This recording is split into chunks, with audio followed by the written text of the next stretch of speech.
A voluntary blood donation camp was held at Chhatra Yuva Bhavan in Melarmat under the initiative of DYFI Mohanpur department on Sunday. CPIM state member Pavitra Kar was present at the event. DYFI Mohanpur Division Committee members have voluntarily donated blood in the blood donation camp. State CPIM member Pavitra Kar and other executives of DYFI have delivered their speech on the occasion. তারা রক্তদান করছে এইখানে, কারণ মোহনপুরের যিনি মন্ত্রী ওইখানে রক্তদানও করা যায় না। এই হলো প্রথম মেসেজ। দ্বিতীয় মেসেজ হলো আমাদের ভারতের গণতন্ত্রের যে ফেডারেশন, ছাত্র ফেডারেশন, তারাই আছে একমাত্র এখনও রক্তদানের মধ্যে। আর বাকি সব কিছু করছে মুখ্যমন্ত্রীর আবেদনের পরে কিছু কিছু হচ্ছে, কিন্তু রক্তের যে স্বল্পতা হসপিটালগুলিতে, এইটা রক্তদাতার সঙ্গে আকাশ আর পাতাল তফাৎ হয়ে গেছে।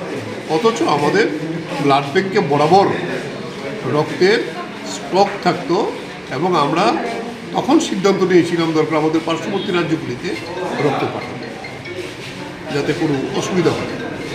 কিন্তু আজকে এই সরকার আসার পরে দ্বিতীয়বার আবার তারা যে কোনোভাবেই এসেছে, কিন্তু সেখানে চিকিৎসা ব্যবস্থা সবচেয়ে বড় যে কঠিন কাজটি, রক্ত তো তার কোনো বিকল্প নেই।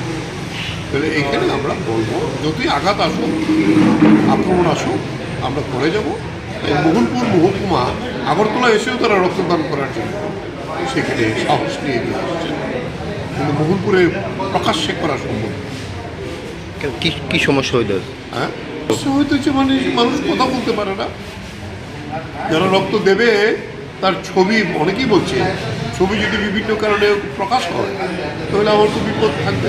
রক্ত দিয়েও এই অবস্থা, কিন্তু কোন রাজত্বে আমরা আছি, অরাজকতা কোন জায়গায়,